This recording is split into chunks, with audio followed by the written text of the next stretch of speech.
Filipos, Kabanata 3. Sa katapos-tapusan, mga kapatid ko, mga galak kayo sa Panginoon,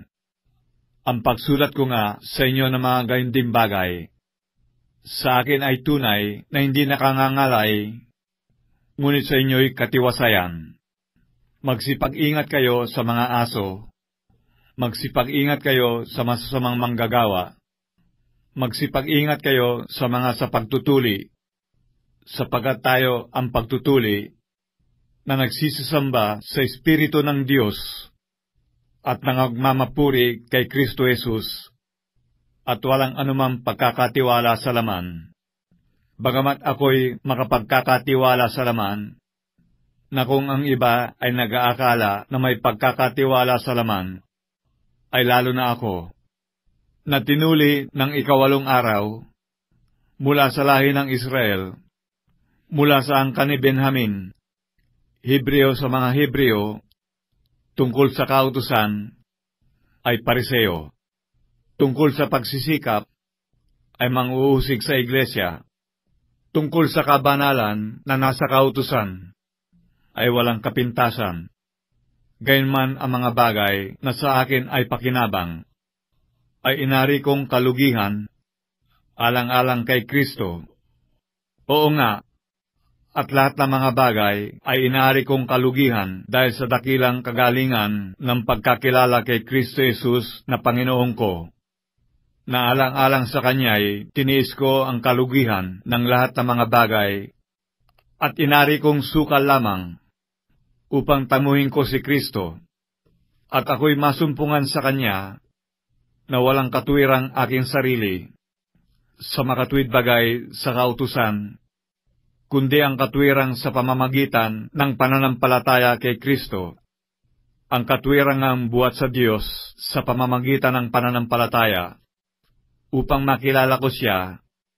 at ang kapangyarihan ng Kanyang pagkabuhay na maguli, at ang pakikisama ng Kanyang mga kahirapan, na ako'y natutulad sa Kanyang pagkamatay. Kung akin tamuhin sa anumang paraan ang pagkabuhay na maguli sa mga patay, hindi sa ako'y nagtamo na, o ako'y nalubos na, kundi nagpapatuloy ako, baka sakaling maabot ko, yaong ikinaabot naman sa akin ni Kristo Jesus. Mga kapatid, hindi ko pa inaring inabot, datapwat, isang bagay ang ginagawa ko, na nililimot ang mga bagay na nasa likuran, at tinutungo ang mga bagay na hinaharap. Nagtutumulin ako sa hangganan sa gantimpala ng dakilang pagtawag ng Diyos na kay Kristo Jesus. Kaya nga, kung ilan tayong mga sakdal, ay mag-isip ng gayon, at kung sa ano may nangagkakaiba kayo ng iniisip, ay ipahayag naman ito sa inyo ng Diyos. Lamang ay magsilakad tayo ayon sa gayunding ayos na ating inabot na.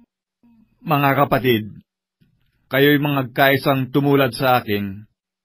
at tandaan ninyo ang mga nagsisilakad ng gayon, ayon sa halimbawang nakikita ninyo sa akin, sapagat marami ang mga nagsisilakad na siyang madalas na aking sinabi sa inyo, at ngayon sinasabi ko sa inyo na may pag-iyak, na sila ang mga kaaway ng krus ni Kristo, na ang kanilang kahihinatnan ay ang kapahamakan, na ang kanilang Diyos ay ang tiyan, at ang kanilang kapurihan ay nasa kanilang kahihiyan, na nag-iisip ng mga bagay na ukol sa lupa,